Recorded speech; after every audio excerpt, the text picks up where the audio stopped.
Hey everyone, welcome to the Scale Quiz. I am your host, Dr. TK. I am also the host of the Therapists Deserve Abundance podcast, and I am super excited. I know that it has definitely been a while since I have been live. I know that my light is kind of funky because it gets dark out here at 4 o'clock.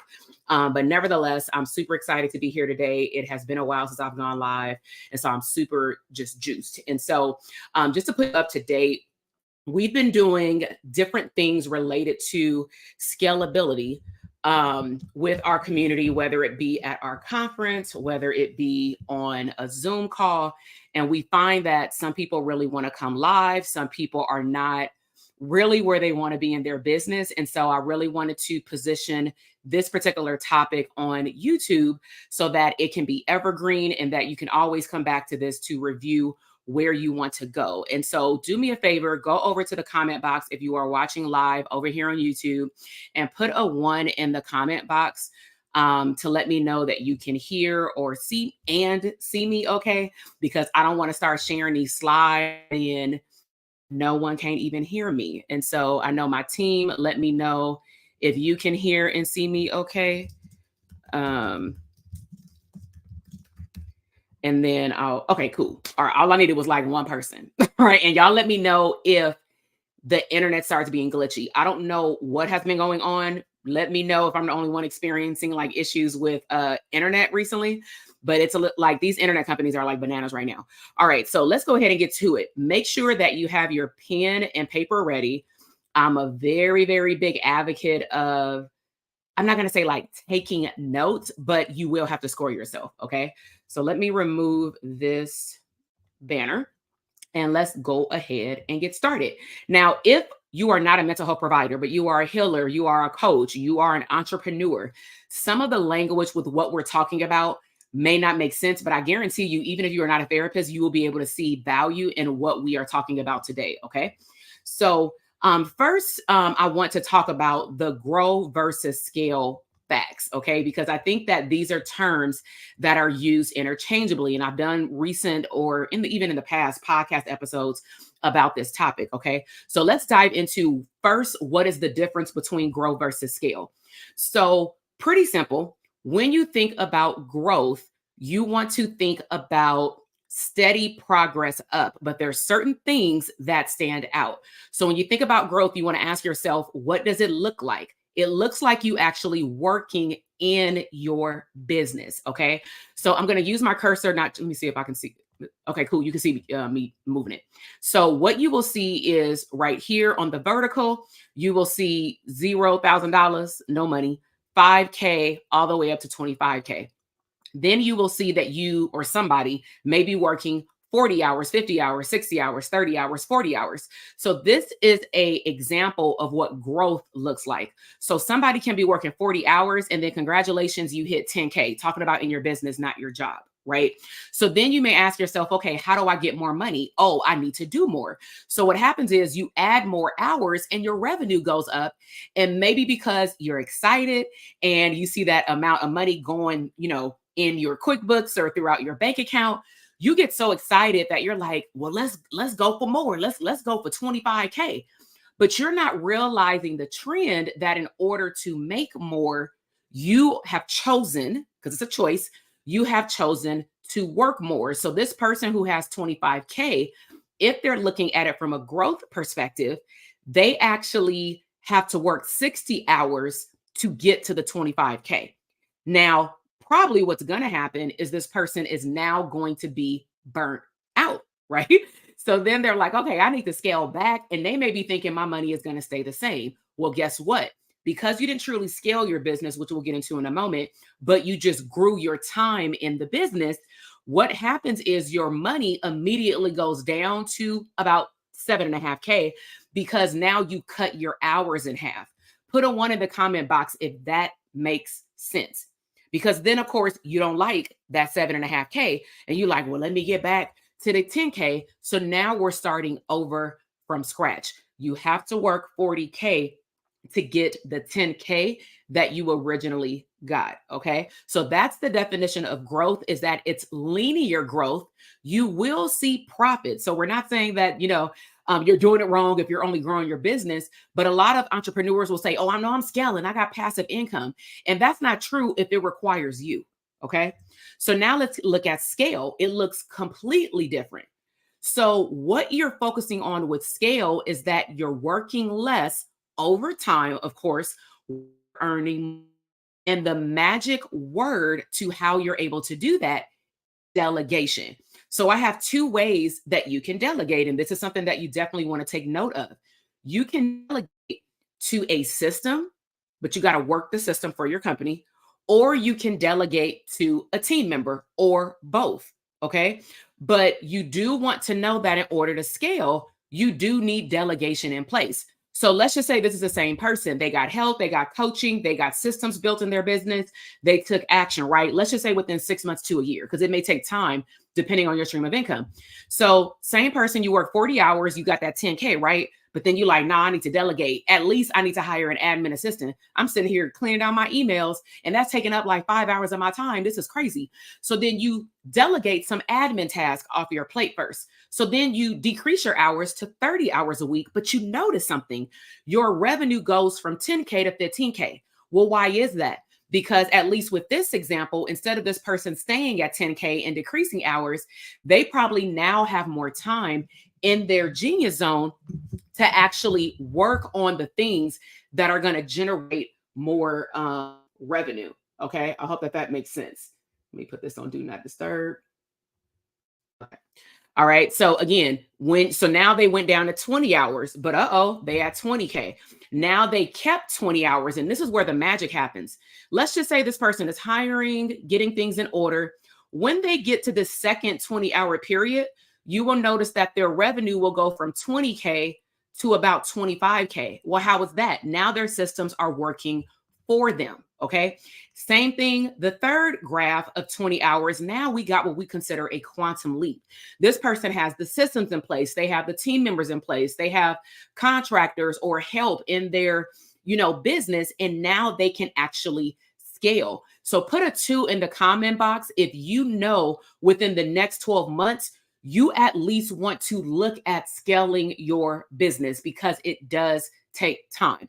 I personally have scaled my business, but I'm continuously scaling my business. There is not an end game unless I am retiring tomorrow. Okay. And every day I learn something new, and I'm like, okay, how can I invest in myself? What systems do I need to invest in? How do I need to double down on the systems that I have?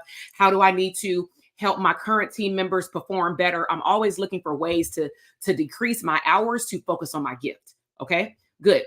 So the biggest question that comes up when I've done these other workshops is, I want growth and I want scale. And I'm like, well, let's do one at a time. So when you look at growth, just as a summary, it's linear growth. This means that you add new resources, systems, or things, but your money increases, right? Also, you want to know that you're probably going at the same pace unless you're working more hours. So you're growing at the same rate to add more money. You're adding more hours at the end. And this is an example. If you have a private practice, you may gain new clients and you may be hitting those part-time 5K months or whatever, or 10 plus K months, or maybe you have a group practice or something, or other streams of income. So you gain new clients. So then you go and hire people to serve those new clients. But the thing is, you didn't actually think about, if I really want to scale my private practice, the best way to do that, but it's not passive income, please note that it's very active because you have to build it, is that you would go hire clinicians. If you're trying to scale other streams of income, like a coaching program, a digital product, or just mental health expansion, you want to get out there into the community, you want to do workshops, you want to do speaking. Well, maybe you need someone to help you set up the Zoom calls, set up the email funnels, the email campaigns. You need a copywriter. But people in the growth phase don't do that. All you do is work more to earn more. Okay. Scale, on the flip side, if you want this is what's going to be required of you to become the scale CEO. Okay. So you're going to have to learn how to deal with risk. Okay. Meaning you have to take a bet on yourself and take a leap of faith. Granted, there are some things that are magical. So your revenue increases without substantial increase in resources. So, for example, if I wanted to scale my business another notch, I'm not going to go out there tomorrow and hire 5 people. I'm going to see how I can scale my business with the resources I have. And I'm going to intentionally choose resources, ideally systems first, people second, right? Because systems, I can pay one flat rate for a whole year and then I just renew that over and over again. But there are certain positions in your company that are going to require a human touch. Okay. Revenue. When you're scaling, you're adding revenue at an exponential rate, right? While only adding resources at an incremental rate. That's pretty much what I described. You only add it as you see fit, but you're not just burning through the money. So, an example of a scale CEO would be you're gaining new customers or clients at a quick pace while only adding a few additional systems or resources or team members or a team member to service those clients. So if you want a group practice, you don't go out and hire 5 therapists at the same time. Ideally, you would maybe hire 1 or 2 therapists because maybe what you're doing. Maybe you don't know how is with the in mind. Okay. So that explains it in terms of grow versus scale. I just wanted to introduce you to that. Now, again, this is all pulling from I pulled out certain slides that stuck and caused a conversation in our community. So, there's the finger pointed at you. Why can't you grow or scale potentially your business? So the common denominator is you. And I want you to put a 1 in the comment box if you know at this point in your career, whether you've worked with me or not, or probably I don't know, listen to podcasts or on Instagram or whatever, you know that you are part of the problem. Let's be real. The only way that we can become that true abundant CEO is if we recognize what the real problem is. That's what we help our therapy clients do, right? So when you think about different levels of how you're getting in your own way, you probably think that you're the only one that can do the job. Therefore, you don't delegate tasks. Therefore, you may feel like if I give it to somebody else, they're going to ruin the whole operation. So what do? You end up doing everything by yourself. Well, guess what? When you finally want to take a vacation, your business is not making money, right? Maybe you think that by keeping the company small, you're not dishing out all these responsibilities. Therefore, you can save money. Are you really focused on saving money or time? Now, granted, I'm good with doing both. But at the end of the day, I realized that my time is money. So like, I'll give y'all an example. I scale my time even in the household. I am a systems person. I can teach you systems for your child, for your house, for your household chores, for reminders for all your family members to do their chores. So you ain't got to say nothing on their phone, right? Or your business, clearly. And so my mom the other day, she was like, because we had just came back from out of town, and she was like, how do you like Instacart? Like, you don't want to go to the store? And I said, I only want to go to the store if I feel like I want to touch the food or smell the food. Like I have to feel it in my senses, right? But I don't feel like that a lot. Or maybe I just want to get out the house. To be honest, I'm in a house full of testosterone, boys and men. Okay. And so I told her, I said, this is how I look at it, Mom. I'm getting prepared for like a launch and boot camps and live events. And I just got back from like a conference and like Walt Disney World. So honestly, if I looked at how much rest I need to get, there's no dollar amount that can replenish that. And then if I look at how much time it's going to take me to go to potentially 3 different stores, because not all the stores have all the things, I would have honestly wasted about 5 hours when I can take 30 minutes, add stuff to my cart, and then I can even get like the little cash back on the Ebates little website with the little R. I forgot what it's called, Rubicon, whatever. And I'm like, I can sit there and wait for the groceries to be delivered. But while they're being delivered, I can rest on my couch. I can chill and watch Netflix. Or if I needed to, I can clean up or I can take a nap. And she was like, oh. And I was like, that's how I'm learning how to leverage my time. So also maybe as a solopreneur, you have tunnel vision, which means that you're only focused on you. You're not actually focused on the impact that you can make. Okay. So here is a true fact. And when my friend that she heard it from someone else, but I always like, okay, I'm give somebody credit, right? One of the things that she shared with my community in 2020, we were in Vegas at a very small, like intimate event. And she had asked the group, like, who are you hurting when you don't go out there and perform with your gift? And even me, I was like, oh, I'm hurting my business. And she was like, I thought the same thing, but the answer is no. You're actually not hurting you. You are hurting the person or the group of people. If we're thinking about scale, it's one to many. You're actually hurting the people that were designed to receive your level of impact, your gift. Put a 1 in the comment box if that just hit a little different. I want you to think beyond you, because I believe that we all were placed on this earth, not just to get our needs met, but to get our cup full, runneth over, so that it runneth over to other people, right? And so, if we can just get, spiritual just for a second, like I just feel like it's low key hashtag disrespectful to your higher power because, at least for me, I believe in God. And I don't believe that He birthed me with the help of my parents, put me on earth to only serve one person. That's why I even do what I do with therapy business. Like I made a lot of mistakes and I just feel like there has to be a lesson in this, right? Because I came out of it on top. Every single obstacle that I ran into building a solo practice, a group practice, and all these streams of income. And so I realized that when I started getting phone calls for people saying, hey, I want to do what you did. I want to leave my job. You had a 6-figure job. How are you making it on your own? How did you turn out to have 6 figures in your solo practice in a year and then turn around and double that in your group practice and have 8 therapists? Oh my God. Like they were just trying to figure it out, but I had figured it out just with my personal experience. So I put systems to it. I put my gift to it because I'm a teacher by nature. And that showed me that I shouldn't be keeping this gift as a therapist to run my business, just to run my business. Instead of me, this is like my impact statement. It's been this way for 3 years.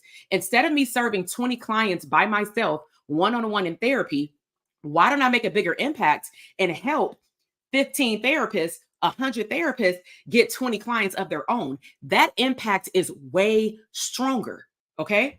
So let's assess you for scale. This is where you're going to need your paper. So if you're watching live, put a 2 in the comment box to let me know that you have your pen and paper ready. Now, quick disclaimer, this was one brief activity that I just feel like when we did it at the conference, I just feel like people gave me the side eye because at the end, they were just like, that one assessment just helped me wake up to how much more work I may need to do, or actually I'm ready to learn how to scale because my scores were still low. Okay. So I want you to be honest with yourself. Do not write this part down. I'm going to walk you step by step. So we call it like the launch phases, whether you're launching a not a solo practice per se, but it can be that. But I would say if you're launching like a group practice, streams of income of any sort in mental health services, I'm going to take you through the 4 phases of a launch as it relates to scalability. Okay. So you're just going to see here that it's 4, but I'm going to take you through every phase. Okay. So on your paper, I want you to write down like the number 1, like phase 1. And if you want to, you could just put like 4 columns and it's going to be 4 lines. And you're going to have a score for each column, like different scores. So column 1 is considered the pre-launch. You want to think about the pre-launch as if you're putting out a product, you're going to start telling people that something is coming.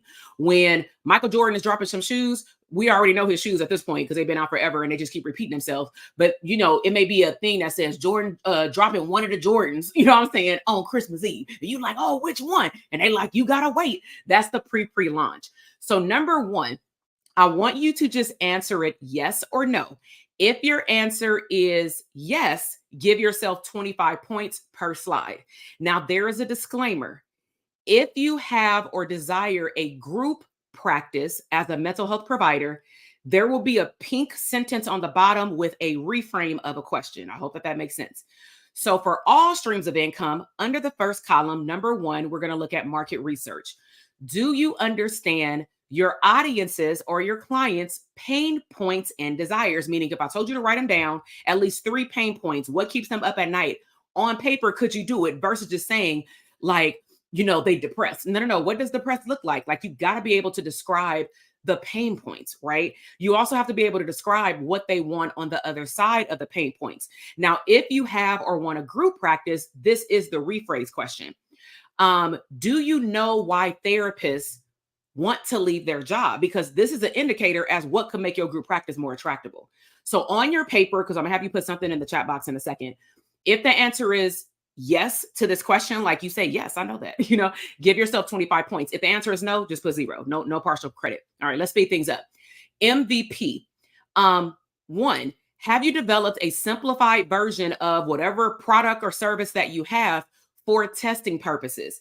If you ever want to put something out there in the market, you should highly consider doing what's called a beta launch, even if it's like one-on-one coaching, or you go to an agency and you do one workshop just to see how you talk and how you're received, right? So have you developed a very simple way? It ain't got to be complex, but a way to deliver the product or service. Now, again, for group practice, you want to ask yourself, have you considered what type of practice do you want? For example, do you know in your vision how many therapists you want to at least have in the first like 6 months to a year? Do you want to offer online or in person or a mixture of both for mental health services? Do you want interns versus licensure? Because those are different onboarding processes. So if you're able to answer either the one in black, so let's just put it like this. If you want like digital products, what I call mental health expansion, you go out into the community, you have group therapy services, you do groups and community agencies, you do workshops, speaking, you want to build mental health programs with someone else, right? That's in black. Group practice is in pink. Okay. The third one on the first phase is feedback. Have you set up ways to gather feedback from your ideal client based on whatever product or service? Okay. So I probably should have said, get a product or service in mind. Is it speaking? Is it workshops like keynote speaking or a workshop facilitator, or you're hosting groups in your private practice? Right. So have you set up ways to gather feedback, such as surveys or interviews, to know if your product or service is actually going to be legit?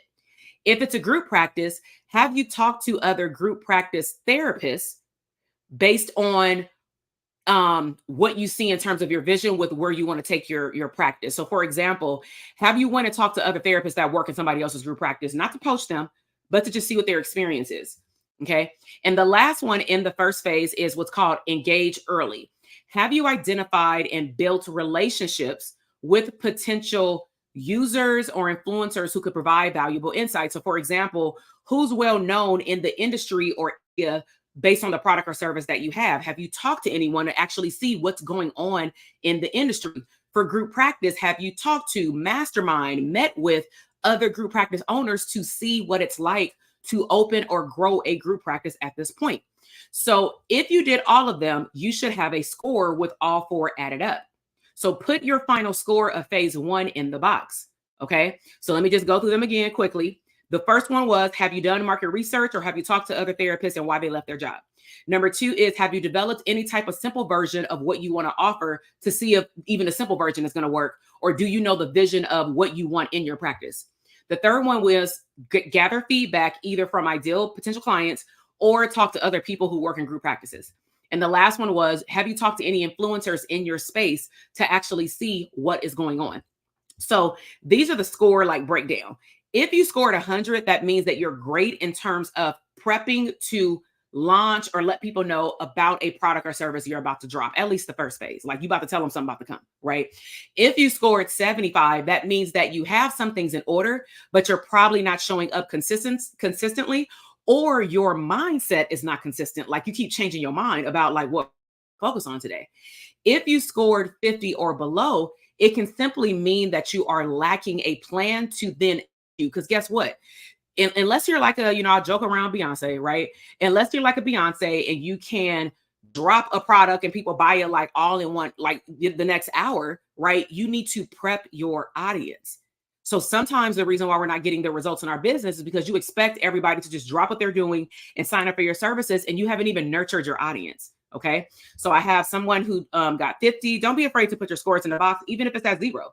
Like when we were at the conference, we were in person. So it wasn't no high, and they had to talk about their scores though at their table. And then we talked about it out loud, and just again, allowing themselves as business owners that want to scale, be vulnerable. Some of even the group practice owners was like, yo, I ain't never did your DTA program. And I felt like because I was making 10K, I was good. However, I don't even have the systems for myself. So how am I going to create systems for a whole nother person? Right? Just something you want to think about. All right, let's go to phase 2. Go to your second column.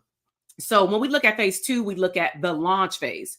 So the launch phase is, let's just use the Jordans, right? The launch phase is the Jordan has a date to drop. Like, what Jordan is dropping, what store is going to have it, what stores got the lottery. And I'm just using shoes as an example, right?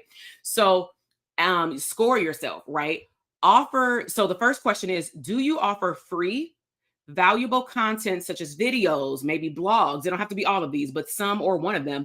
Do you do any webinars, live sessions that resonate with your target audience? Meaning, do they see that you're the expert in this area?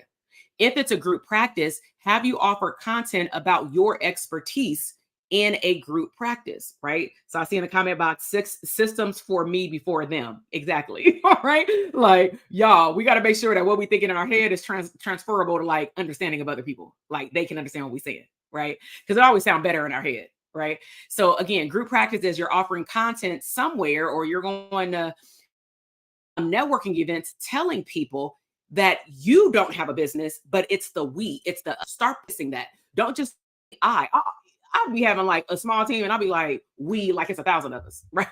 And so that's number one. Number two, under this area is list building. Have you encouraged sign ups to an email list or a text list or a broadcast channel on Instagram or a DM or Telegram group? Just have you gotten people together somewhere where you can update them about the drop? Because again, if you expect that you're going to drop it and Instagram is going to show it, first of all, Instagram out of 1,000 followers is only showing about 4 to 5 people. That is the algorithm. The only way your stuff is going to be seen more is if it's high quality and you're also posting more. Okay. Group practice. Have you reached out and encouraged people to apply, which means you need a job description. You need to know who you're hiring. You probably need to meet with an employment attorney. Oh, I didn't do none of that. Okay. So you just rolled out of bed and hired somebody. Got it. Okay. So the next one is engagement. Have you used anything like quizzes, contests, or any interactive content to increase engagement and excitement about what you're about to drop? I'm about to do a group therapy for 6 weeks on trauma. Okay, great. Have you had people start talking about how beneficial this topic is? You know what I'm saying? If it's a group practice, do you talk to other therapists that actually work in groups to get their engagement to really see maybe what culture you want to adopt in your group practice? Right? So something to think about. All right. Next one is, we got social proof. So if you do have testimonials, and granted, therapy is a little sketchy, right? You got to know how to do that ethically. So if you have testimonials or beta testers, meaning you had a non-therapeutic group and you were able to get people's feedback, have you shared it? I'm not saying you got to share people's pictures. You don't have to share people's names, but have you shared the testimonials with how did they say your product or service performed? Even if it's a one-time workshop. If it's a group practice, have you reviewed what therapists, meaning conversations again, have you talked to them about what they may like or not like working in a group practice? Like some people may say, I love the flexibility of a schedule. Somebody else may say, they say that it's flexible, but they said, I got to work one Saturday out of the month. Okay, that may be how the group practice is set up. But then you would just find out, okay, is that what they told you when you first got hired? And maybe the clinician said, well, no, they changed it. So what does that tell you? That tells you that as a group practice owner, you don't want to keep switching the rules on the schedule with someone you hired that was attracted to the flexibility, right? Okay, so what were your scores? Okay, so I can just go back. The first one in this area was content. Do you have content talking about your product or service? Yes or no? If it's yes, 25 points. Have you done any type of list building to talk to people so you can update them about what's happening? Or have you gotten people to apply for a job? If you have a group practice. Engagement, do you get people talking to you? And then the last one is social proof. Do you have any testimonials? Have you gotten information as to how you can make your group practice better? So if you dare, put your scores in the chat box again. Very similar. Okay. When we're talking about dropping a product or line of service, if you have 100, that means that you're very great with high quality content, taking feedback, putting people into some type of ecosystem and letting them know what is coming next. Okay. If you scored 75%, you may be hit or miss. Like, I don't know if I want to post today. I don't know if I want to send an email today. You know what? I think I'm emailing too much. The fact that somebody got on your email list, if they feel like you're emailing too much, one or two things are happening. Either they're not your targeted audience, they may not understand clearly email marketing and that they're in a launch or something like that. But a third way would be maybe you're not offering any value. Maybe every time they open up your email, you selling them something. Right. So if you score 50 or below, that means that simply you're lacking a plan. You want to drop a product, you want to drop a service, but you just show up and expect people to buy. So the scores are fluctuating now. We got 75s and we got 25s. Okay. So now in the third column, now we're talking about the revenue, the money. What are the things in place to collect it?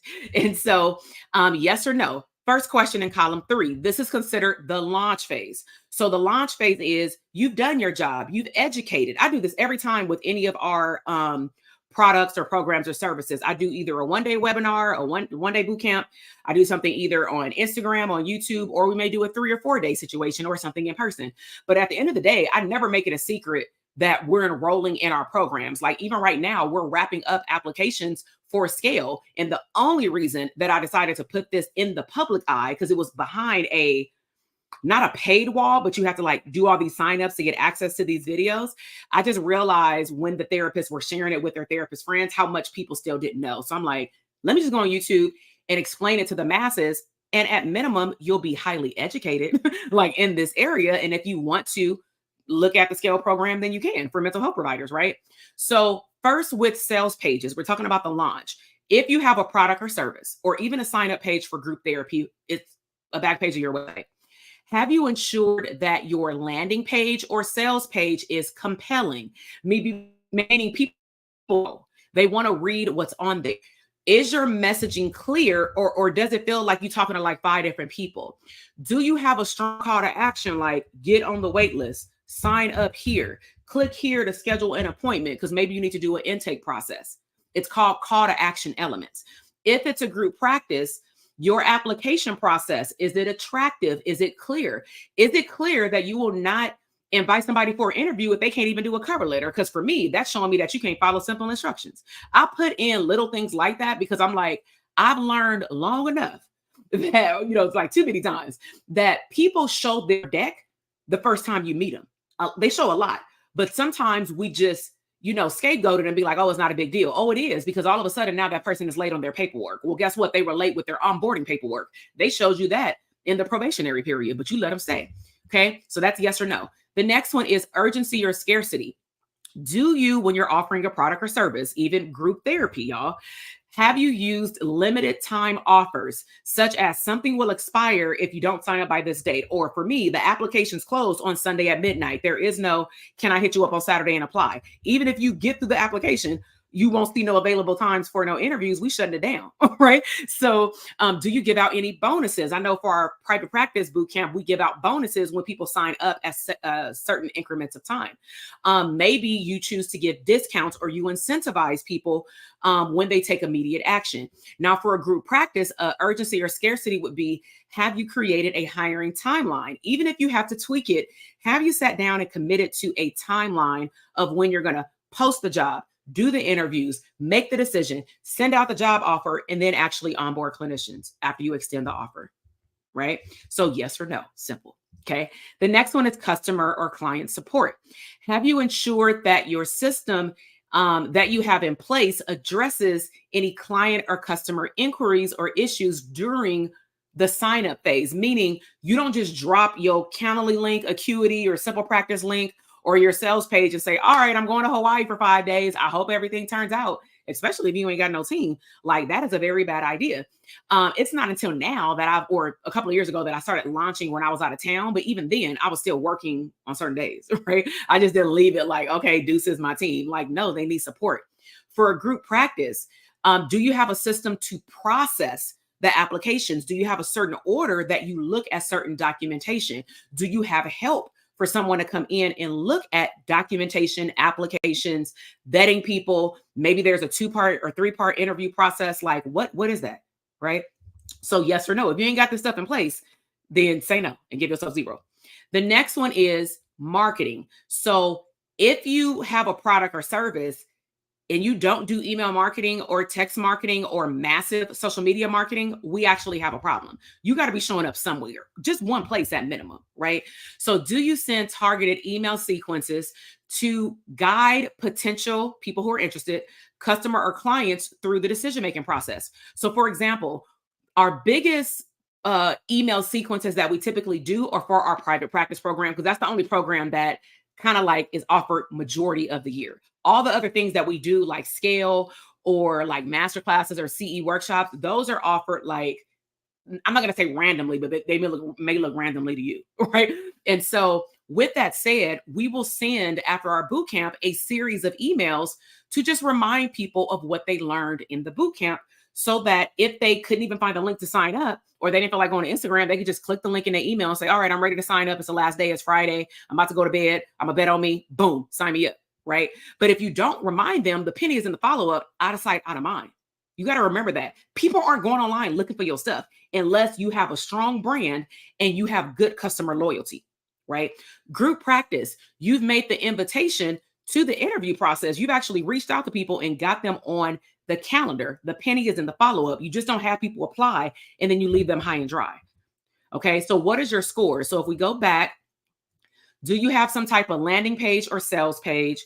And for group practice, is your application process attractive and clear? What we're looking for is compelling, clear, strong call to action. When people land on whatever you have as an entrepreneur, as a therapist, do they know what to do next? Okay. The next one was urgency. The next one was customer support. Like, do you support people going through that process? Do you have a system in place? And then the last one is the follow-up. The penny is in the follow-up. What do you do to make sure that the process is closed? Okay. What is your score for phase 3, which is actually the launch? And again, most people be trying to start at phase 3 and they forget about the nurturing during phase 1 and phase 2. Okay. So again, same score. If you scored 100, you're great, right? You're on the right path. Just keep doing what you're doing and making enhancements as you go. If you scored 75, you are lacking consistency. It may be you need some accountability. You may need to learn something that may be outdated or that you never learned, right? You may have started winging email marketing because you just went online and watched the video, and then people are saying like conflicting information, right? Or you scored 50 or below. Either you've never heard of any of this I talked about, or you're lacking a plan. So I see that more people are participating, and we, on average, it looks like we're at like, well, 2 people got 25, somebody got 75, and somebody got 50. Okay. But what I'm also noticing a trend of, which means that it's always room for growth in terms of knowledge, is no one is at 100. I'm not even at 100 in all these areas all the time. In certain seasons and products, and I'm like 100. But why is that? Because I've been launching one product over 20 times. Okay. But another product may be at 75 because I may need to tweak something. So I then go invest in one of my coaches, right? All right. So how about half of each step? So this is just like a general awareness questionnaire. It's not heartfelt. Like if you didn't score 100, you're not going to scale. That is not what this means. Typically, I will pull these questions from a combination of things: knowledge that I've acquired, things that I have implemented and executed on that I see that works. And then I also have been part of some phenomenal masterminds with 6, 7, 8-figure earners that also share what is working in their business. And what I did is pulled out the commonalities, okay? With like, at minimum, what is the basic things that we would want to look at and be aware of for scalability. Okay, cool. All right. So the last phase is the actual debriefing. This is by far the one phase that people just don't do. So after you've launched your group therapy services, you've launched your group practice, you went out and did a speaking engagement, how do you know that whatever you did is repeatable and what needs to be tweaked? Okay. So first question for thank you and or follow-ups. For general streams of income, do you thank your new customer or client and provide them with the clear next steps or additional resources? So this could be seen in 2 different ways. Either the person onboards to your program. Okay, when do they get access to the product or service? Or maybe they're done with your program. Well, do they just sit there like a sitting duck, or do you let them know about what potentially is next? So for example, in our academy, we know if somebody just started private practice, we don't want them even looking at what I'm doing right now because they get shiny object syndrome, like, oh, I want streams of income. And I'm like, let's get the first one. You know what I'm saying? Now, if they finish the course and they are seeing results literally in their bank account, whether they're part-time or full-time, now we can entertain, or I would suggest to entertain now, if your systems are in place for your first, now let's start entertaining a second stream of income. Okay. So you want to be able to follow up with people to be able to give them the next step. If it's a group practice, do you have a system to decline applications and or extend an invitation for actual hire? Because remember, the other phases were like, hey, I'm about to hire. Hey, I'm posting my job, hiring. Now we're talking about, y'all not a good match. You are a good match. Let's make the decisions and onboard these staff. Do you have those systems in place? Okay. Number 2 in this area, number 4 is data review. So have you evaluated your launch's performance or metrics, such as conversion rates? If you don't even know what conversion rates are, give yourself 0 points. There is no partial credit. This is what you need to know. This is one of those areas where I'm like, nah. If you don't even know your conversion rate with your private practice, DTA students, if y'all on here, y'all got a conversion calculator up in that DTA share drive. I shared it one time in terms of on a call, and then I'm like, it's there. If y'all find it, cool. It's a resource, right? But the idea is you should know to get 5 clients, you may need to talk to 10 people on the phone. You should start tracking how many times does it take you to get a yes. That is key. And over time, you'll notice that there are different variables that play a role in why people say yes. Because you may be like, well, the number fluctuates.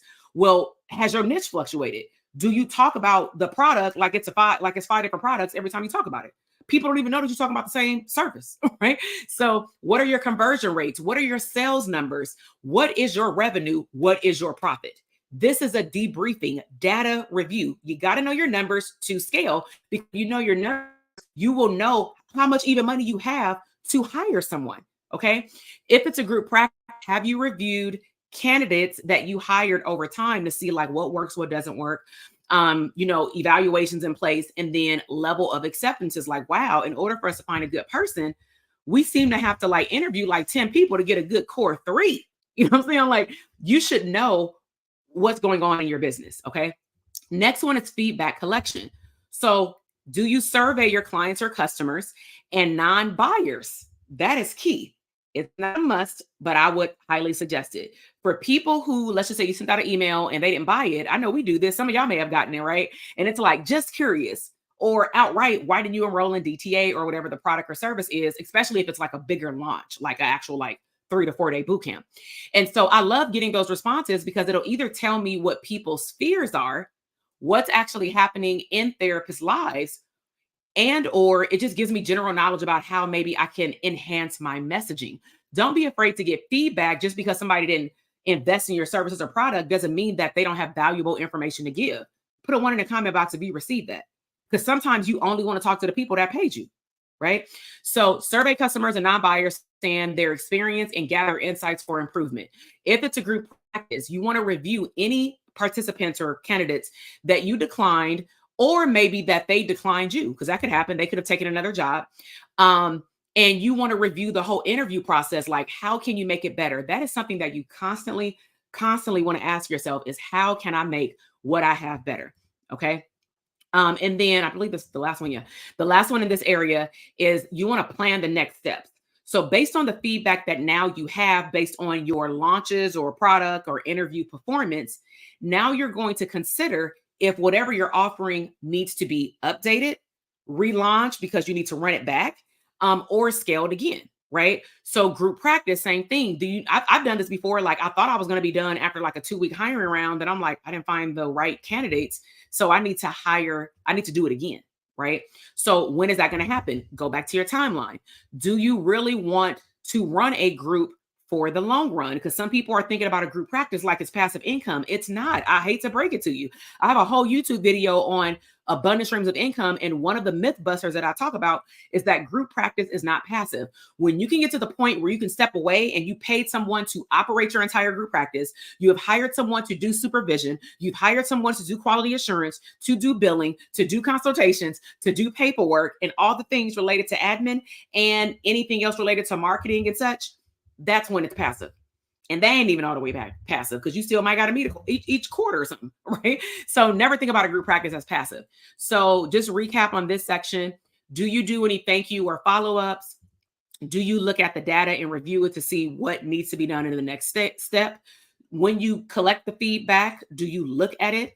And do you use now the metrics to make the next steps? So put your score, if you took score, and it should have been, if your answer was yes, it's 25 points. Again, if your group practice, the questions were different. If you were general streams of income, you look at the black. Okay. So again, 100, great. 75, you need some help. You need some consistency. You need some knowledge. You need some support. 50 or below, you don't know where to start. You have not started. You didn't even know that what I'm talking about is even a thing. You just thought we were talking about scale, get money, right? And you may be lacking a vision or a plan for seeing things through. Okay. So I see 25. Okay. And keep pulling in the scores, but I'm gonna keep going. So while you're like consuming this information, I do want to do a check-in beyond scores. Put a 1 in the comment box if I'm gonna cover it, but I like to get y'all excitement about it. I like to talk about the benefits of being in a community with like-minded people where we're all moving toward a similar thing, right?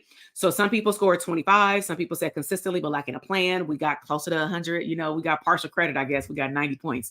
And so everything was 25. So you made up your own score. All right. So put a one in the comment box if you are excited to learn how being part of the right community can actually help you scale faster. Because I believe that when you invest in yourself, whether it be time like tonight and or investing with time and or finances for your business, the goal is you should be seeking a community or a product or a service or a course, whatever you need based on what you need to learn and implement to shortcut the time gap. You should not be sitting on the computer scrolling. That is not the best interest of your time. So let's talk about briefly the 10 benefits of a great scale community, just in general, not even just for therapists, right? But some of this stuff will be specifically for, throwing in little therapists. So one is, I want you to take note here because this can be like part of your goals for 2024, right? So you want to find a focused expertise group. So what I look at is therapist-focused communities, masterminds, groups that offer advice relevant to your therapeutic profession, ensuring that any business suggestions or advice that somebody gives you aligns with the standards and ethics of your field. That is really, really important to me. Okay. So number two, you want to be part of a community that has a high level of accountability, meaning you also got to be accountable to yourself. So that looks like you sharing your goals. In order for you to be accountable, y'all got to be vulnerable and share what's actually going on in your business, good or bad, right? And you have to be able to share progress with your peers. You are more likely to remain on track to achieve your objectives when you can be in the right group in which you can share, okay? Number three, it's always important that you feel safe in your environment. Within a mastermind community or just like I'm saying, a tight-knit community where you're maybe with a cohort or something like that, therapists should be able to discuss sensitive topics, not client related, right? Not HIPAA, but related to your business, your practice, or your stream of income, knowing that the peers in that group understand and respect confidentiality and ethical considerations. So again, one of the biggest reasons why I'm covering this and I'm taking my little time to do this part is because I have never been part. Well, I take that back. I was part of it one time, but hell, I already had a multi-six-figure group practice. I found it like that late after I made all these like learning experience mistakes, right? But when I was looking for a coach for a mental health business, because our rules are different, I couldn't find it. So that's why it took me so long, honestly, to implement a lot of the things that I was learning. Okay. So I want y'all to take this seriously because I don't believe that no one else is going to sit down and walk y'all through what you should be looking for as a licensed provider to keep license. Okay. So you should be able to talk about sensitive things, no breaching confidentiality with HIPAA and stuff though. Number four, diverse perspective. So this is why I like sometimes when you're in a room with people who have different streams of income. So a mastermind brings together different people from different backgrounds and specialties, offering a variety of viewpoints to tackle any challenge. So we have had groups or live events where we had people that had group practices, people who had digital products, speaking or workshops, physical products, books. It just really depends on like what kind of live event or program we've had in the past. We've had different ones, but we will let people know like which program should people be in based on your stream of income of desire, because certain ones we may not teach to, and we want you to get the best out of it. Continuous learning. You want to be part of a community, ideally, that provides you with regular meetings, even if it's once a month or once a quarter, as long as you know the schedule, that will provide you an opportunity to learn about the latest research, meaning they keep you up to date, any tools that will be beneficial to your business. And honestly, a lot of this can be learned just by you talking to the other group members. And then also you want to be able to talk about best practices in both being a therapist and having a business. Okay. Number six is, of course, networking. Building relationships with fellow mental health providers, at least this is one of the benefits of our communities, is that we serve therapists, coaches, healers. You can build relationships with fellow healers that can lead to, think about it, referrals, partnerships, collaborations, and so many various opportunities. Number 7 is you want to be in a supportive environment. So being a therapist can be emotionally taxing. We know that. So in a community, tight-knit group, or mastermind, it will offer you support in an environment where members can share their struggles and offer mutual encouragement. One thing I will say that toot our own horn about healers and coaches and therapists is that this is what we do for a living. So it's like genuine and organic when we do it with other people. Okay. 8, goal setting and achievement is key when you're in a group. Okay. So with the collective knowledge and experience of the group, you can learn how to set realistic and ambitious goals, and they become easier. Why? Because you see other people doing it. This is actually one of the pitfalls of only having one-on-one services. Nothing wrong with one-on-one, but to a degree, you only have the knowledge and expertise and feedback from the one person in front of you. I never believe that I'm the expert at all things. So we may have a live event and somebody asks a question. I'm like, you know what? I know somebody in this room that got that answer. And if it's one of my students, I'll outright say like, hey, you want to contribute like to this answer? I'll have an answer, but I'd rather them hear from a peer because maybe that peer just went through that situation. Right. So members also celebrate each other's achievements because sometimes we forget to celebrate ourselves and add motivation. Number 9, of course, is protection of licensure. So very specific to therapists, providers, because we're licensed by our board. There's a collective understanding of the importance of your licensure, I'm going to say, or certification if you do other things. Any advice or strategy shared prioritize maintaining the professional standards and ethical considerations essential to keeping one's license intact. Never will we ever, or will I stand for, somebody giving suggestions or tips that will help you get your license revoked. If there's something that even looks shady, I'm gonna be like, can we talk? Because there's been things that have come up. One of them in particular, like me seeing therapists have therapy clients, and then they're like, oh, you could really benefit from coaching. And then they just switch them over to coaching.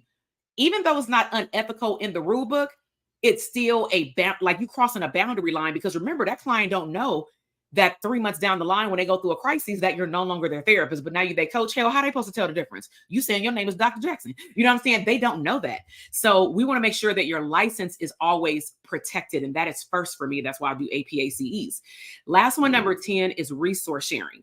When you're in a good focused group, members often share tools, techniques, or resources they found helpful, experiential, in their practice, in their business, leading you and helping you to be more efficient. So for example, I may share something with you, but then somebody has a direct experience that they just recently went through and how they came out of it, and it's more up to date. So that person shares that with you. You like, oh my God, thank you so much, because I was about to like low-key waste like 2 weeks of doing this, and I'm a shortcut it, and y'all share information and then like you go execute, right? So put a 1 in the comment box if you liked just looking at how you can see differently what type of community you should be looking for if you're ready to scale or technically also grow, right? These are the things that you want to keep your antennas open for, not just to be swipe happy and sign up for a product or service, but you also want to make sure that the system or the community can serve you, right? So I know that the fact that y'all still here right now, you're definitely curious about the benefit of specifically a scale community, because what I just showed you was just the benefit of a community of like-minded individuals, like just in general, right? So talk back to me. Y'all know I be getting hella hype. So put a 1 in the comment box if you're curious of how I can personalize, like give you help.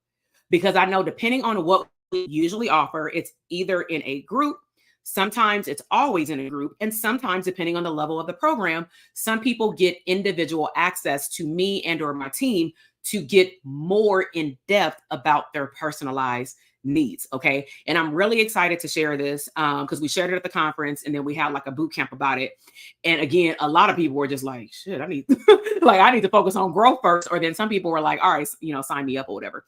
So let me go through these to make sure that you're the right fit. Okay. Because I'm a real big advocate, kind of like an intake. Like, I'm not taking you on if you ain't my ideal client, And so the scale program is not for everyone. Okay. My issue is connecting the dots for my product, clients, and systems. So we got a system situation. We got a system situation. All right. That is loaded. If you want to drop some more information in the chat box, please do so, but also pay attention to this part, right? So a scale program is not for everyone. And I think I may even answer your question based off of what we can provide. Okay. So a scale program is designed, at least ours, for mental health providers or healers who are ready to take their existing business to a new level, right? If you're considering thinking about joining our Scale community, here are some prerequisites that I put out there to ensure that the program is a right fit for you. So number one, you have to have an established business. This is not negotiable. Anything I say moving forward is not negotiable, right? So let me just say this too. Even if you ain't ready to scale, I would highly recommend that you stay online if you're watching live, or keep watching if you're watching the recording, because we have a habit as human beings to be like, oh crap, it's getting close to her offering me something. Let me dip out in. And I'm like, you don't even know if what I'm telling you can actually help position you for 6 months from now. Put a one in the comment box if that makes sense. Because that's what we have to like drill in people's heads at conference. Like, don't tune me out when I'm talking about helping you put the pieces together now with all these damn pieces that we done talked about for the last 2 days, because it's obvious you need the help. It's just a matter of when would be the best time for you to get the help, because maybe you need to go and redo some stuff, right? So you have to have an established business. You should already be either running a therapy business, running a therapy practice, something that brings in consistent revenue. A Scale program is not for beginners. We're not talking about building a solo practice from scratch. Check me out in December for Adult Therapist Academy, right? It is for therapists or healers who have been in the game, you got some skin in the game, and you understand fundamental challenges and rewards of the profession, which means that you okay with like trying something and it didn't work out, but you're gonna keep going. Number two, you clearly, because you got a business, you got consistent revenue. So your business should have at least generated within the last 12 calendar months, at minimum, I'm gonna drop it down a little bit to like 35K.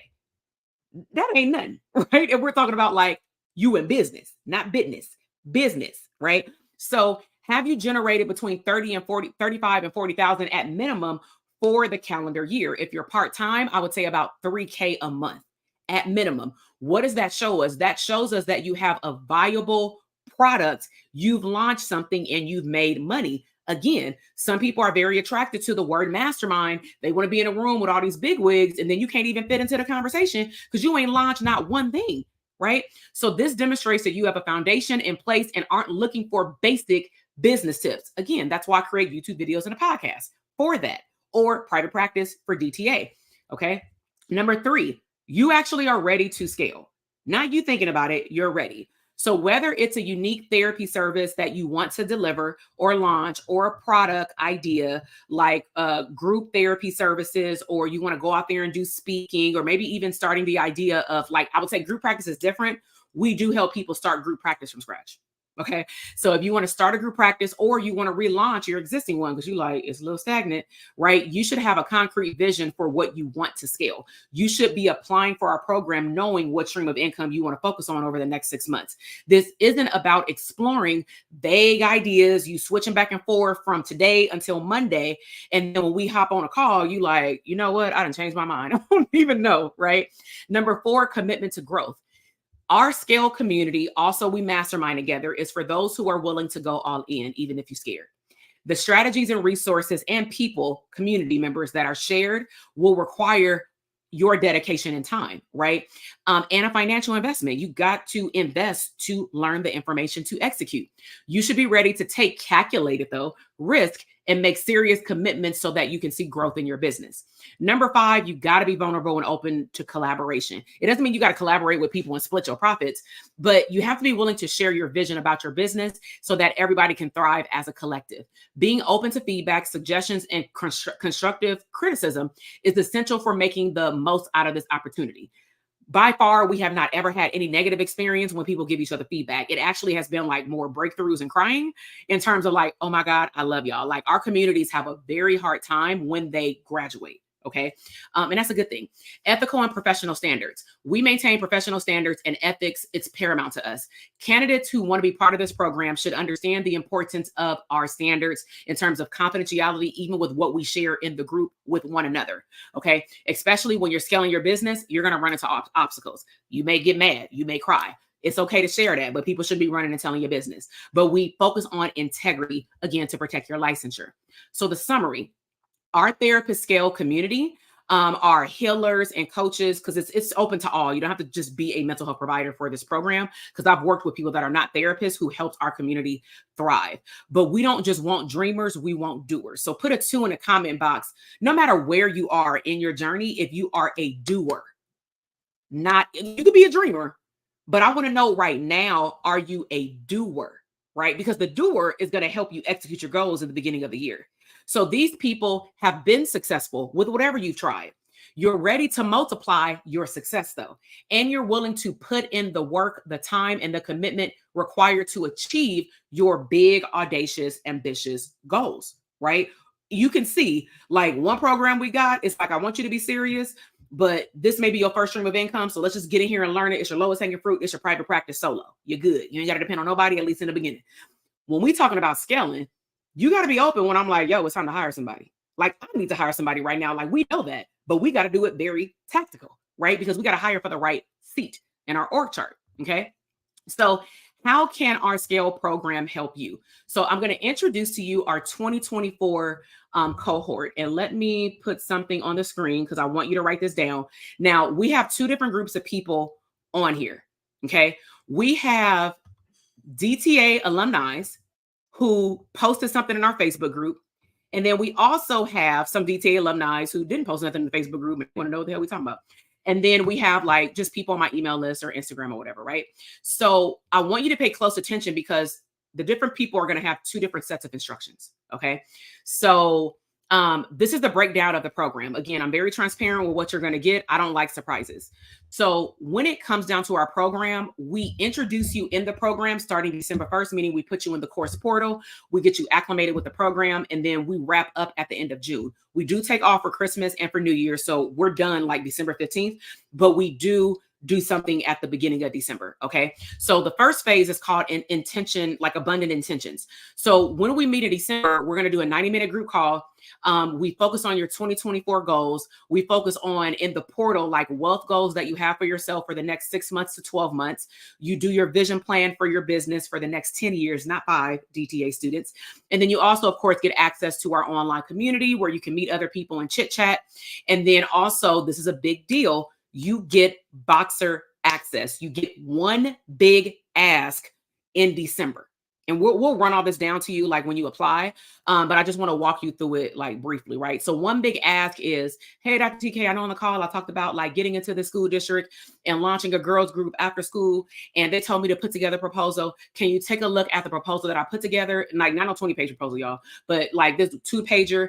And they send me the link in Voxer. I view it. I send them a Voxer back. We good.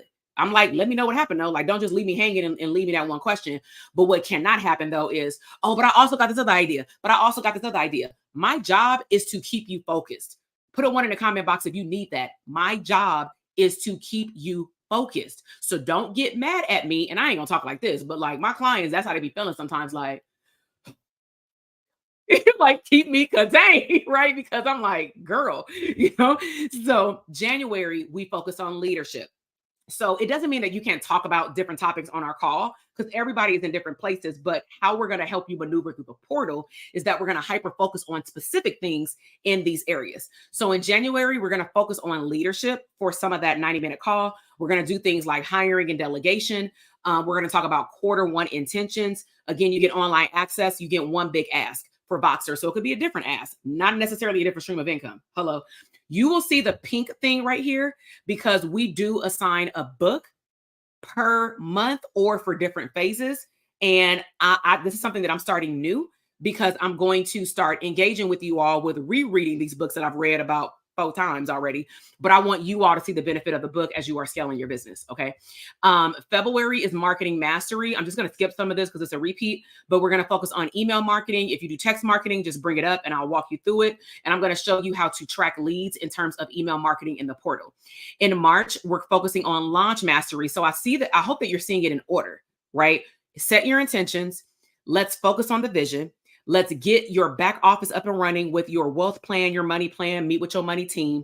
Let's get your marketing in order. And then now let's get ready to launch if you haven't already, right? So we're going to go over or revisit the launch phases if you're familiar with them. We're going to review what is your offer. You're going to share it with the group. And then again, community and one big ask.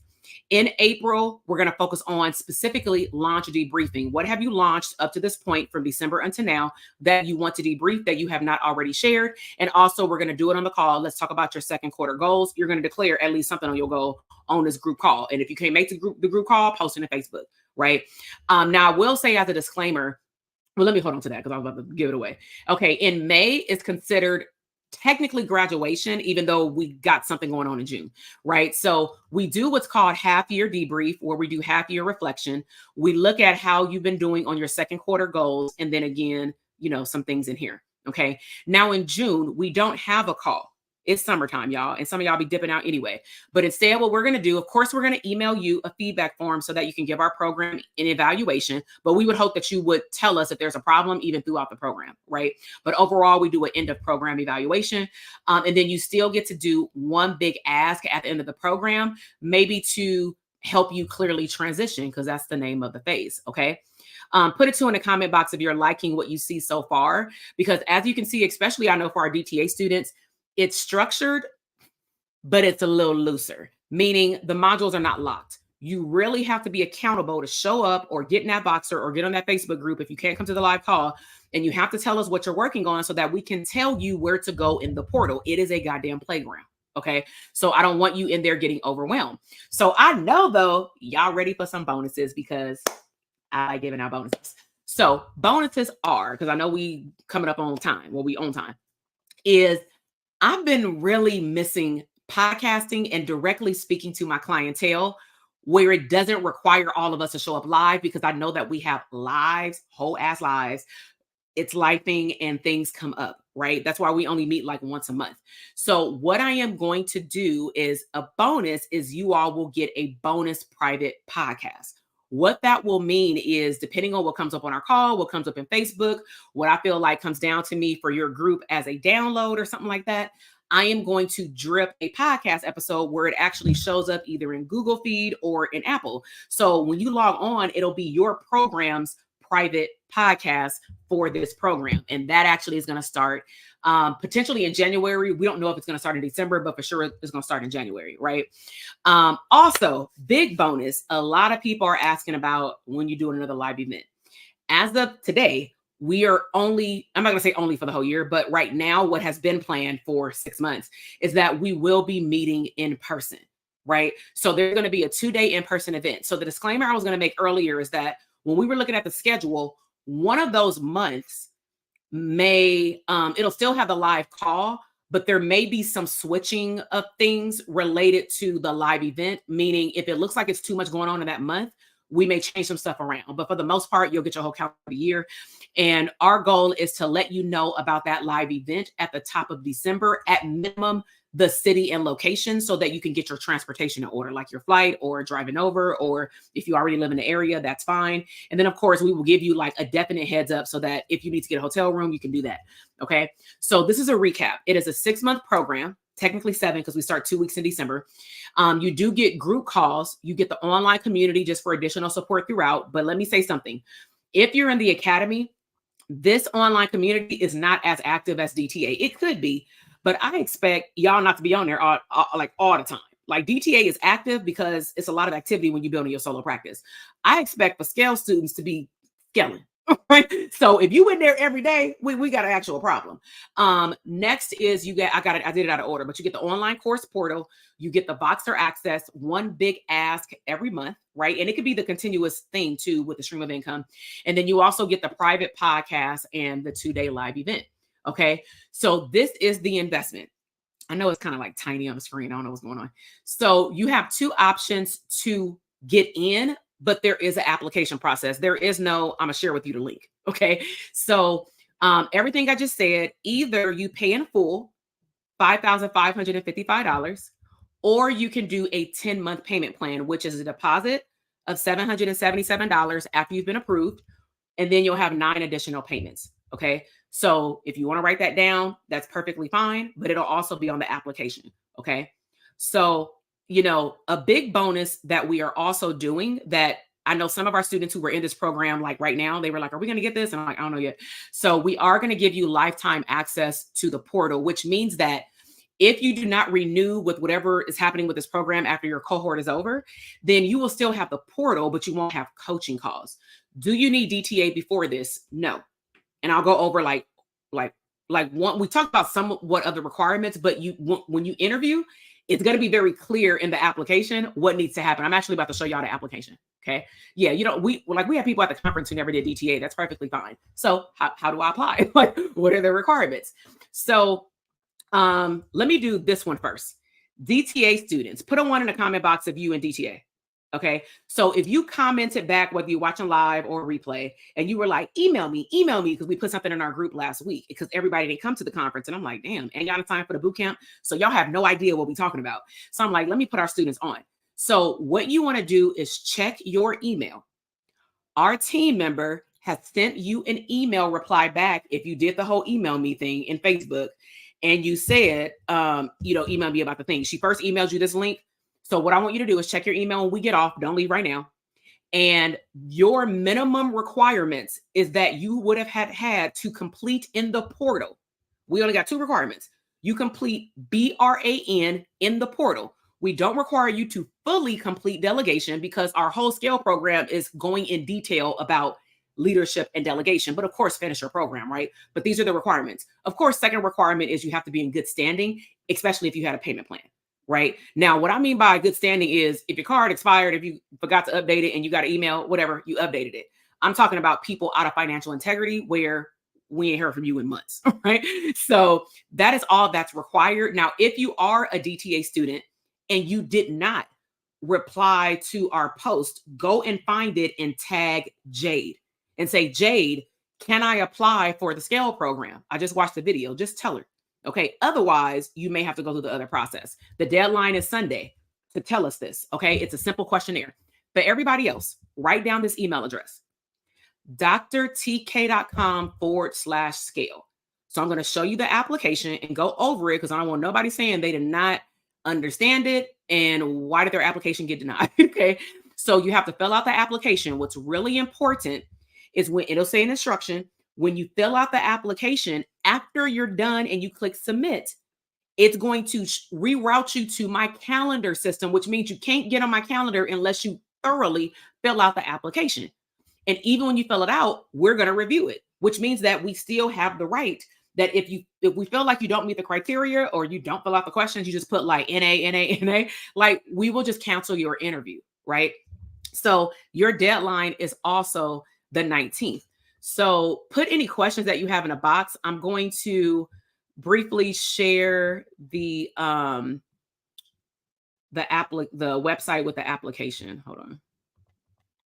Let's see, share. Okay, can y'all see this? Jay, can you see this? All right, so this is the application. Okay, so when you go to, so you can't find this by going directly to my website. There is nothing up here. You have to type in the URL, tk.com/scale. It's on the screen. When you go here, it's a simple page. Apply now. Okay.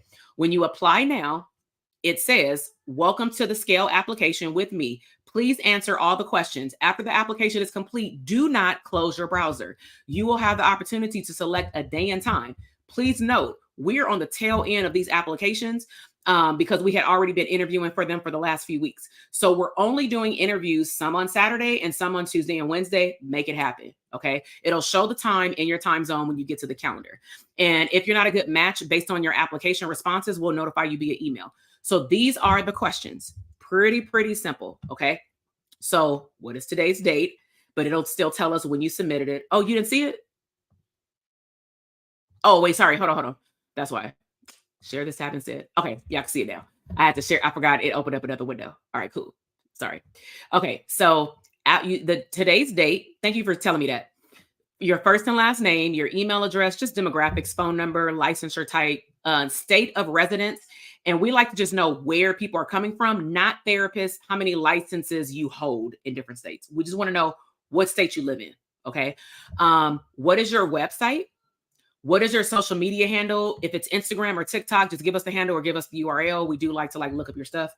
So this is where we get into the nitty gritty. Please be prepared to answer these. And your best bet is to give us as much as possible. You ain't got to give us no dissertation, but you don't just want to say something like group practice, right? So describe your current streams of income or stream of income and revenue generated. Just because you have a business doesn't mean you earn money, right?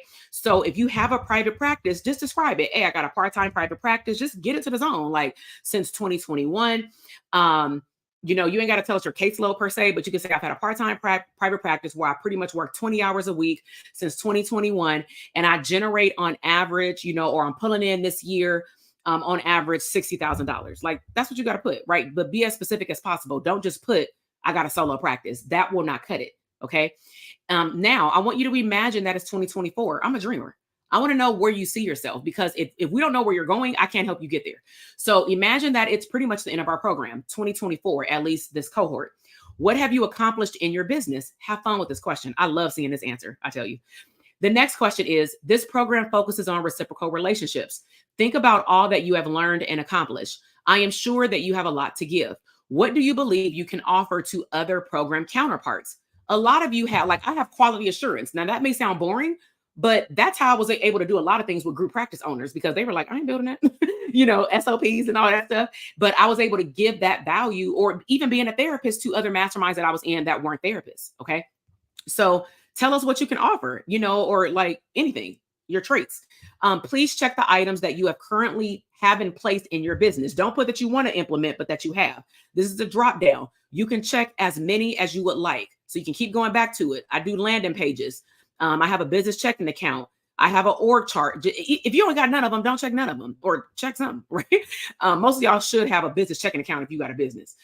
Does your business generate a minimum of 40,000? I'm just gonna keep 40, but it's at 35 for at least the last 2 years. Okay. Now, again, Jade, I think we need to update this. Can you do me a favor while I'm talking before people go? People may have already applied, but can you go and change this question to 35,000 for the last 12 months? Can you do that for me? Can you put it in the Slack? So do that for me while I'm walking them through this, so that people who watch the replay, they won't get confused. And then please note, if you do not meet this income requirement, I'm just letting you know it's not a good idea that you apply, because if you haven't earned any money, we can't know that you have skin in the game. Like, we want to know that you've already tried some stuff in your business.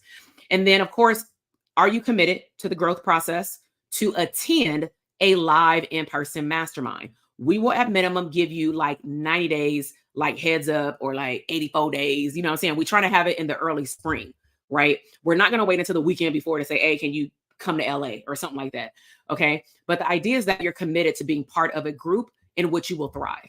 And then lastly, you've seen the investment. As you can see, when it comes down to scalability, we don't have any wiggle room for playing around, right? And so if you're accepted into the program, are you ready to secure your spot in 2 days? When we have the interview, we're going to outright tell you if you meet the requirements and we feel like you're good energy with the people who are already in our program, because we already got a cohort going on. So, and they're going to be with you for the next 6 months as well. So we want to make sure that everybody energetically aligns. And I hope that you will respect that. We don't just like with coming in person. And also, honestly, you getting me on Boxer, I definitely need to know who you are. Right. And so you want to protect your energy as well. So do you have the ability to either, commit to paying in full or doing the payment plan? It's just a yes or no. Okay. And then you click submit. Once you click submit, it's going to reroute you to the calendar page, and then you just choose a time. Okay. Now, unfortunately, if you have to cancel your appointment, we are shutting down interviews next week, midweek. Why? Because it's Thanksgiving. And after that, I'm just letting you know how our company works. And I hope that you will learn something as I'm explaining this, that we base our launches on seasons. Our goal, ideally, at least in public, is not to launch too many things at one time, because people get confused and sign up for the wrong thing. So outside of me talking here, there will not be actually any follow-up emails, because I've been talking about scale for the last 6 months, via email lists, social media, and things like that. And so do you have any questions? Let me just go back to the slide to make sure that we don't have anything else. So for DTA students, if the question you're wondering is, do I need to interview? The answer is no, right? You don't need to interview, but you need to fill out that DTA application. It's a totally different application, right? Okay, so let me wrap up. These are some common FAQs as it relates to scale and joining a community. Time commitment. Like I said, we're meeting 90 minutes a month. That's not a lot. You have a live event in 2024. You have to be dedicated on winning in your business to scale. So that answered Ms. Walker's question about, do I have needed to be part of DTA? No. Okay. Is it a tax write-off? Well, I'm not a tax professional, but I will tell you the way that I roll with my money team. If I invest in a course to directly help me grow and scale my business, then I'm gonna turn those receipts over to my CPA. That's all I'm gonna say. Affordability. If your stream of income is streaming, y'all might think this is hella hilarious, but I'm dead serious. If your main stream of income is actually making money in streaming, you should be able to invest up to 20% into getting help in your business so that you can get a 10, 20, 30% or more ROI back. Now, please note, when you're learning how to scale your business, you may not see the gratification right away. Why? Because we're helping you build systems. Okay. So, dollar amount. What ROI do you expect? You want to know that. Are you a sprinter? Like, as soon as you get in the program, you want to earn all your money back like the next day? Maybe you can do that if you already had a product or service, and then you get into that portal and work some magic overnight. Cool. Go launch a product, right? But you also may want a ROI back over the next couple of years. So that's how I look at investments. If I make a one-time payment, or if I invest in something over and over again, I expect that the information that I'm learning and the execution that I'm going to take is going to last me forever unless I need to update information. So that's how you want to think about investment, is not you paying the money today, but how is this investment going to help you over and over again? Okay. So let me just, say this. If you are like, I'm just starting out, I ain't got no business, don't apply, but stay connected. If you want a private practice, join us for a 3-day boot camp in December. You can go to drtk.com/links, or go to my Instagram page and you can sign up for the boot camp. Okay. When is it going to be open again? I'm just answering all these questions that I've had come up over the last few weeks. So historically, we only open up this type of program once a year. Okay. Fear, false evidence appearing real.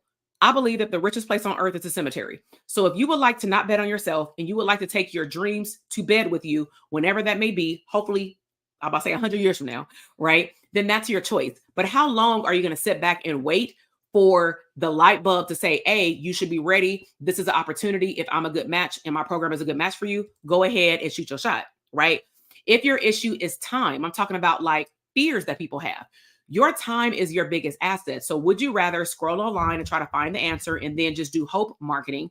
Or would you rather go to a community that's going to protect your license and give you what you need? Period.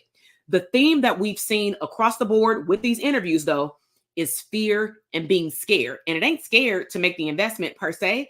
It's scared to make the investment and then they feel like they're not going to do the work.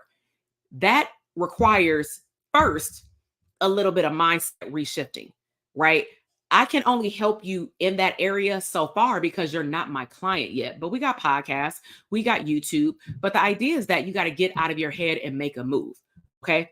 So what if you say, oh, you know what? This is great, but it's not the right time. Well, if I'm your coach today, I'm going to outright say, okay, so tell me when is the right time. And I guarantee you're going to be like, well, maybe next year. Okay. So when next year? Because if you're saying it's not the right time, that means that like if there's a problem, there's always a solution. That's law of attraction. So if you're saying it's not the right time, that means you got the answer to when it is the right time. And then if you say like, well, I don't know, I'm just waiting on such and such to happen. Well, have you made that thing happen yet? And why not? Why hasn't that thing happened yet? You know what I'm saying? So, all right. So again, if you're a DTA student, check your email. If you did not get an email from Jade, even with this link, go to Facebook and just say, Jade, can you email me the DTA application? Right. If you are not in DTA, but you have a stream that is streaming in the mental health or coaching or healing field, and you want to either start a group practice from scratch, relaunch your group practice, learn how to market, learn how to launch, things like workshops in the community, that's what we call mental health expansion, then this is the program for you. So if you're wondering what streams of income, we are not going to teach you how to write a book. But if you have a book, and you want to launch the book to then leverage getting speaking engagements or workshops or things like that, we can do that. We do not outright teach you how to launch a digital product from scratch. I'm partnering with my mentor. We do that in June. Believe me, I am your case manager. I will let you know what I have when I have it, but I do not want you to be, confused about what this program will or will not give. So that's why I'm like straight up. Okay. So that's all I got for today. On a scale of 1 to 10, how did you like the information, whether it be the assessment, talking about the community aspect, and then also honestly just thinking about what is it that you really want for 2024. And the question that I posed to the people who had an interview with me already is I said, let's just say you're taking a Christmas break. When you come back to the office or telehealth or whatever, January 3rd or January 8th, what do you want to be focused on in that first quarter, that first month? And they told me. And some of them, I was like, okay, this is the right fit for you. Do you want to be a part of the community? For some of them, it was not. So I more than likely redirected them in the direction, whether it was DTA, whether it was a partnership that I have, or even if it's not a partnership, I don't have to be an affiliate for something to tell you where to go. Right. But I will not serve you for something that, not that I can't teach it. I've taught digital products, for example. I've taught how to write a book. I've taught how to scale like Shopify stores and things like that. But I feel like most therapists want to take their one-on-one services and then honestly just flip it into one-to-many. And that's what I am focused on in addition to group practice. All right. So I love y'all. I probably will be going live in between. Well, no, I'll take that back because that's like happening like in 2 weeks. If you are more interested in DTA, just go to this. Forget that last day thing. This is just something that was, here's a better one. so, so go to drtk.com/links. You'll see my links in my bio, and then you can get on the list for the boot camp, and then go ahead and get on the DTA wait list because we have some awesome bonuses that are new to our existing alumni students that are key. All right. So I will maybe see some of y'all on the interview schedule. Some of our DTA students will apply, and we're just super excited to welcome people to the Scale program. All right. Have a great night. Bye.